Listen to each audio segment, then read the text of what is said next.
자, 굿모닝 프레지던. 네, 안녕하세요. 저희 이 코너가 계속해서 이제 이 주말로 오게 됐습니다.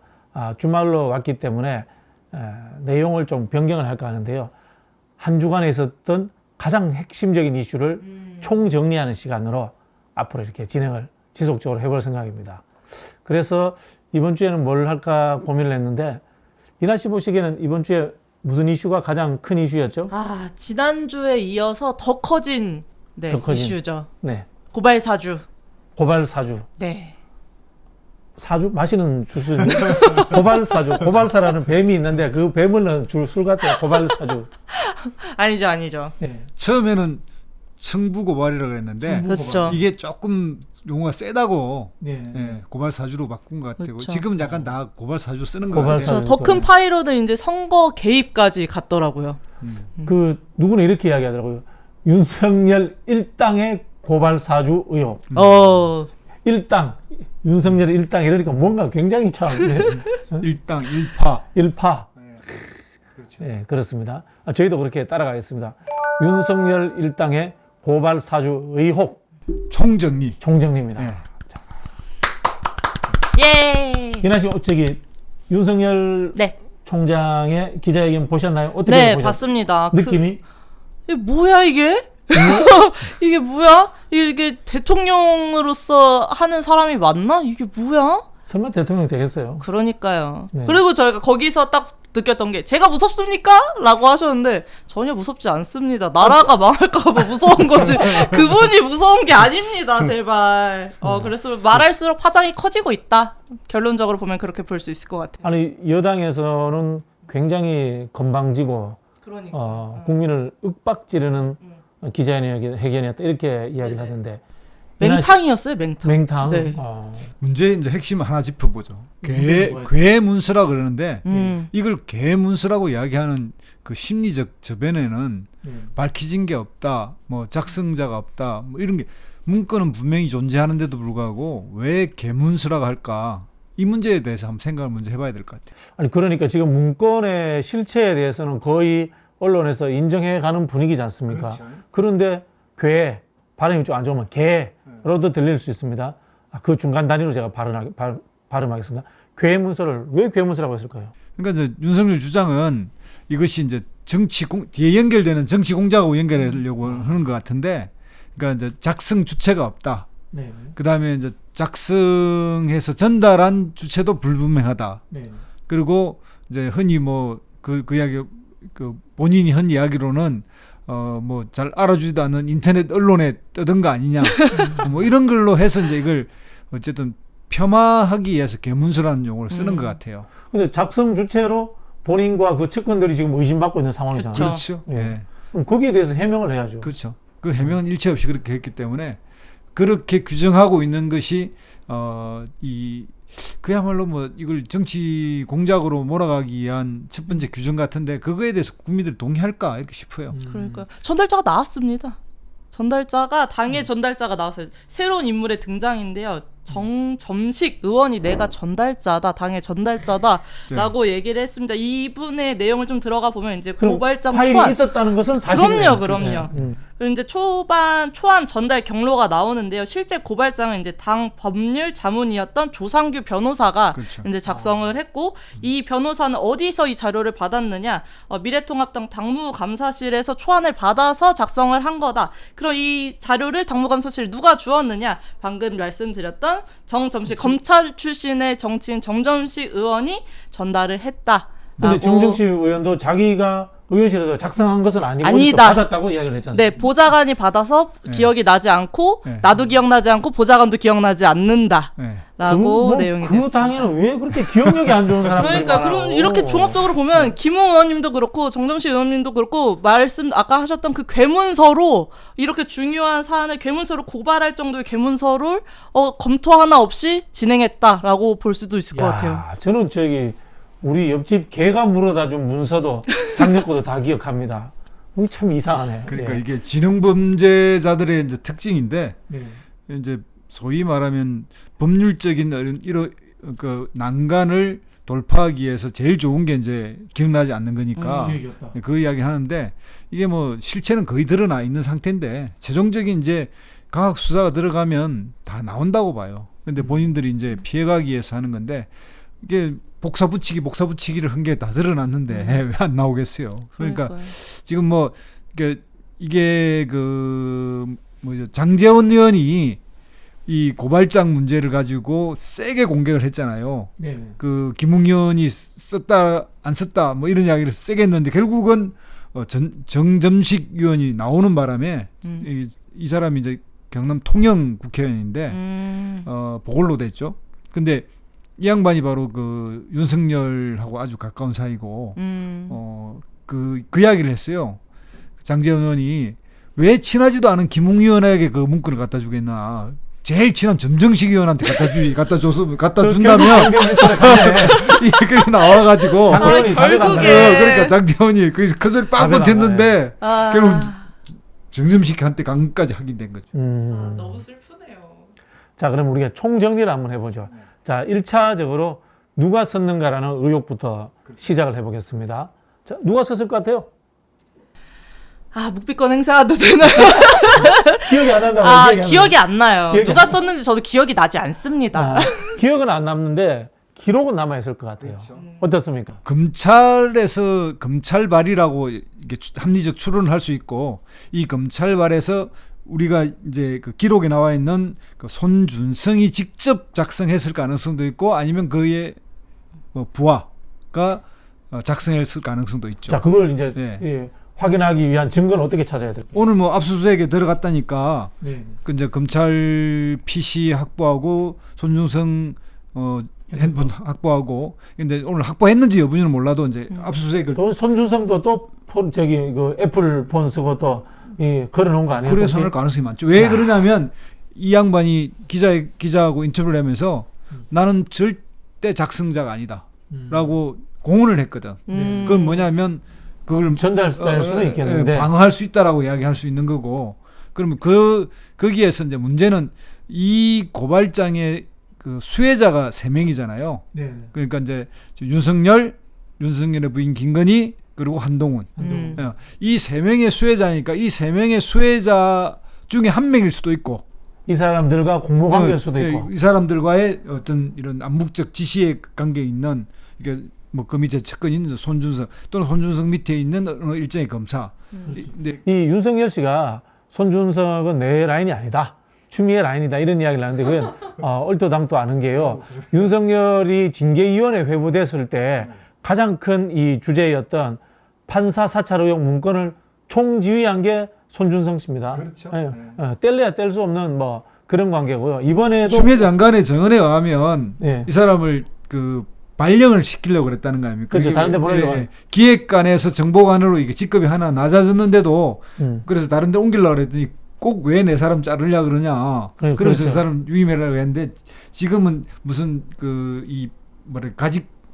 꼬리 자르기를 하려고 그런 시도를 하는 것 같은데 국민들이 누가 그걸 믿습니까? 그러니까 참 생각을 해보십시오. 이게 검사는 좀 이상하거든요. 차장이 높아요, 부장보다. 이게 원래 차장급 자리인데 부장급 자리로 낮췄어. 근데도 그 자리에 계속 있겠다는 거예요. 그만큼 윤석열에 대한 이 로얄티가 있는 사람인 거예요. 그렇게 되고 이제 여기에서 문제는 자 그럼 이 여기에서 누군가가 작성했고 이 누군가가 이제 전달한 것이 텔레그램으로 남아 있는 거잖아요. 또 하나 또 빠진 게 있습니다. 그 중간에 그 고발장에 네. 첨부된 문서인 문서가 이 있죠. 지시 사건의 판결문. 제보자 X의 이 성밝히면 안 되는데 제보자 X의 판결문. 지시는 나왔어요. 나왔습니다. 제보자 X의 판결문이라는 것이 실명이 거론되어 있는 것은 사실은 법원이나 검찰청 외에는 뺄 수 없는 자료다. 그렇죠. 라는 부분도 그거 이제 기록을 확인하면 되는 거죠. 이제 검사들 검사 경험이나 이런 변호사들 이야기로는 그거 뭐 빼려면 얼마든지 뺄 수 있다 뭐 이런 이야기를 막 하더라고요. 뭐 그렇게 이야기하는데 원래 이제 공식적으로는 그 이름이 다 지워진 상태로 오는 게 공식 문건인데 이름이 그대로 있다는 거는 어쨌든 비밀의 루트, 어둠의 루트를 거쳤거나 아니면 검찰이 뭐 직접 뽑았거나 그러니까 이것도 조사하면 나올 일이거든요. 그렇죠. 그러니까 요거는 하나의 어떤 방아쇠 같은 역할을 할 것 같아요. 그렇죠. 자, 첫 번째 방아쇠가 그 부분입니다. 예. 자, 이제는 이제 전달 단계로 가고 있습니다. 전달 단계. 이제 김웅현 쪽으로 왔다가 옮겨온 게 제보자의 핸드폰에 남아 있는 거잖아요. 그렇죠. 예. 그러니까 이제 여기서 김웅현도 기억이 안 난다고 하는 이유는 자기는 핸드폰을 없애버렸거든.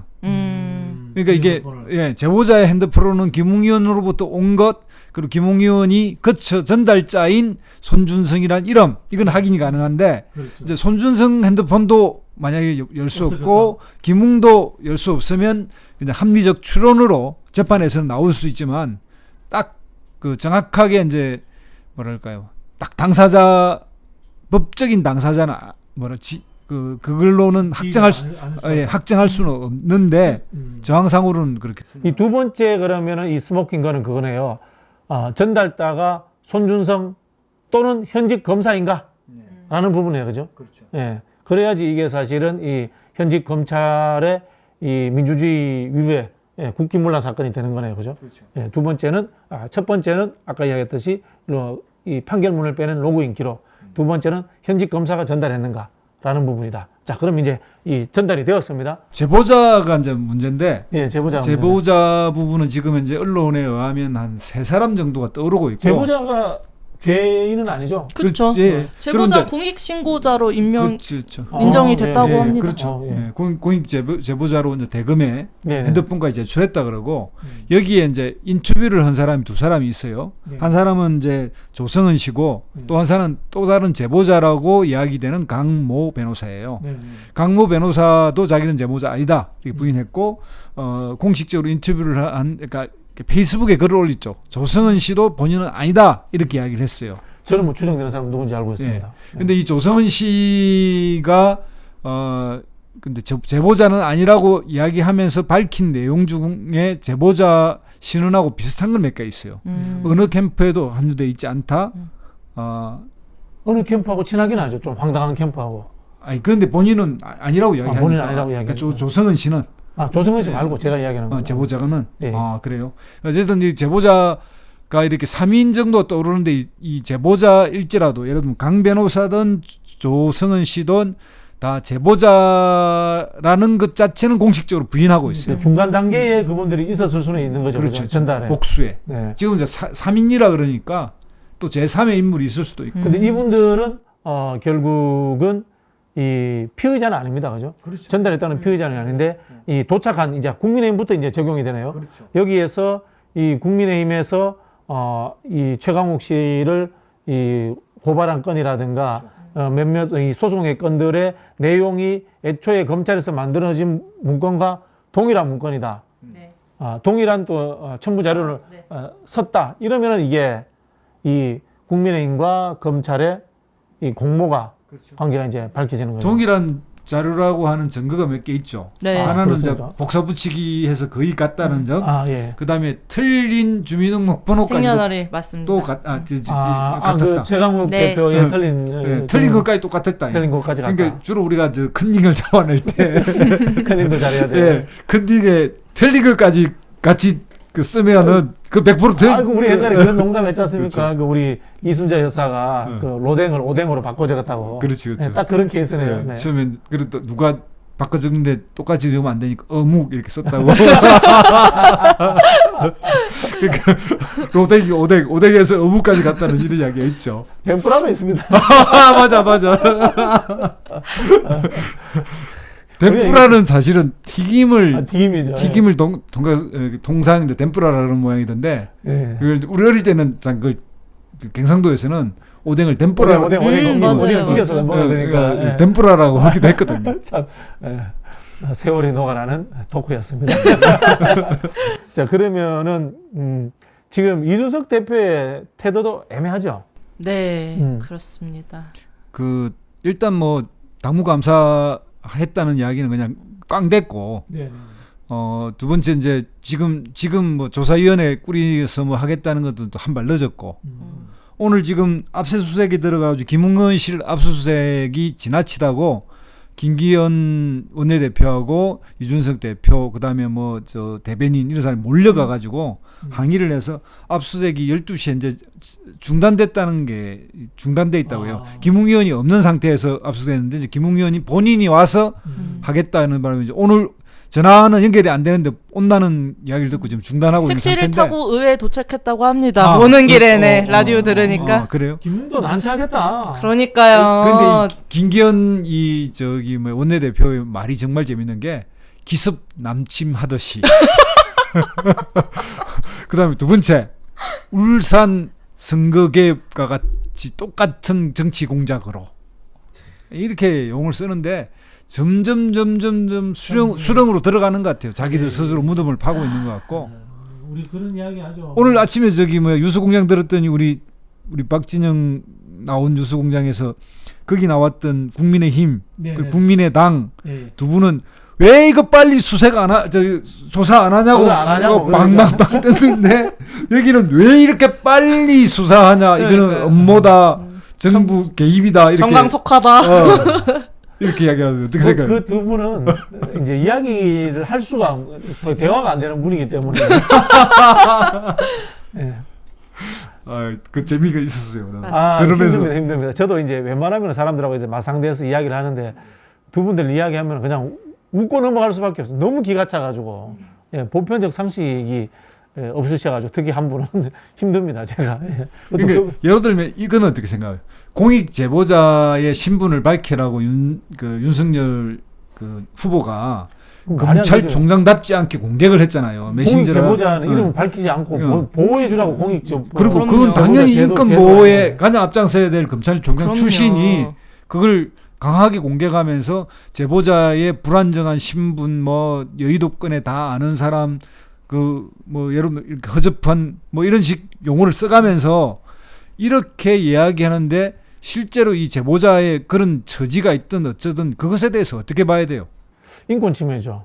인권 침해인데 그게 명예훼손까지 될 수 있는지 그거는 뭐 개인적으로 잘 모르겠습니다. 제가 이제 법률가가 아니었어요. 잘 모르겠는데. 조성은 씨는 본인을 지명했다고 네. 명예훼손으로 그럴 하겠다고. 수 있죠. 네. 사실은 이제 윤석열 씨는 본인이 관련된 거기 때문에 거기에 대해서 적절하게 해명을 해야 되는 게 맞고 누구나 이렇게 이 추측 가능한 것이 대부분의 내용이 윤석열 씨와 김건희 씨, 한동훈 씨와 관련된 내용이지 않습니까? 고발장의 내용이. 그런 거기 때문에 거기에 대해서 본인이 좀 송구하다 이런 입장이라도 좀 취해야 되는 거 아닌가 싶어요. 늘 저 똥낀 놈이 성낸다고 참 그 방귀낀 놈 아니? 방귀낀 놈이 싼 놈. 똥 네. 그게 아니 보니까 이제 최강욱 의원인가 누가도 그렇게 해서 똥낀 놈이 이렇게 돼 있던데 내가 야 용어가 이제 좀 헷갈려가지고 용어가 저도 똥 싼 헷갈리는데. 놈이고 네. 방귀 낀 놈이 이래야 아니 그 되는데 유희석 의원부터 해서 전부 다 저 당의 이름을 제가 새로 지었습니다. 적반하장당. 뭐 자기들이 화를 내요. 잘못하면 일단 사과부터 해야죠. 유희석 의원도 아버님이 연루돼 있으면은 본인의 연루는 뭐 수사해야 될 문제지만 그걸 떠나서 일단 사과부터 해야죠. 이 공직자의 자세로서. 저는 보십시오. 늘 사과부터 하지 않습니까? 요 솔선수범. 오늘 아침에 어쨌든 전격 공수처가 수사로 들어가는 이 부분에 대해서 어떻게 생각하세요? 그 공수처가 이제 국회의원을 수사하라고 있는 자리니까 당연히 빨리 해야 되는 거고요. 제가 봤을 때는 이 부분은 검찰이 검찰 내부에 수사를 하는 부분, 공수처가 아까 말했던 통로, 우리가 두 번째 통로를 수사하는 부분, 세 번째는 국민의힘이 자체적으로 자기 당 내부의 기록이라든가 이런 것들을 접수된 경위를 조사하는 이 세 개가 같이 가져야지 빨리빨리 수사 결과가 나오고 국민의힘도 조금이라도 빨리 흔히 하는 좀 잘라내기라든가 털어내기를 할 수 있는데 지금 국민의힘이 이준석 대표의 입장을 보면 보호하려고 하는 것 같지는 않아요. 보호하려는 것 같지는 않은데 이 공정선거 감시단을 상태가 안 좋은 우리 김재원 의원을 위원장님으로 임명하셨죠. 그냥 그분은 전통적으로 좀 모든 정치를 굉장히 정치공학적으로 해석하고 그걸 앞장서서 이 방송에 나와서 이야기하는 분인데 그분이 또 그걸 맡았다니까 좀 힘이 걱정이 됩니다. 국민의힘 내에서는 그분이 친윤석열이다 이렇게 이야기하는데 제가 아는 그분은 지 혼자 생각하는 거지 아무도 누구를 위할 분이 아니세요. 그분은 그렇지 않으시더라고요. 그렇죠. 예. 하여튼 뭐 여기까지 우리가 이제 정리를 해봤는데요. 결국 이 속도로 봐서는 좀 빨리 밝혀질 것 같죠? 그렇죠. 지금 일단 공수처가 나섰고 윤석열 본인도 뭐 나를 국회로 부르란 말입니다. 뭐 이렇게 이야기했잖아요. 지가 뭔데? 국회에 부르는 거에 대해서 어떻게 생각하세요? 이제 부르는데요. 제가 봤을 때 이거는 좀 정쟁 이상 나오지는 않을 것 같아요. 윤석열도 고함 지를 거 아닙니까? 기억나지도 않고 네, 모르고 기억나지도 않고 모르는데 뭐 성질도 낼 거예요. 국민을 상대로 해서. 아주 이제 윤석열 총장의 성질을 내고 도리도리하는 나쁜 버릇만 국민들이 한 번 더 보지 않을까 그런 생각이 드는데요. 자, 마지막으로 요까지만 우리가 정리를 할게요. 자, 이 사안이 국민의힘의 대권 경쟁에 미치는 영향, 그리고 민주당에 대한 상대적 유불리, 이 부분만 한번 물어보겠습니다. 먼저 이나 씨부터.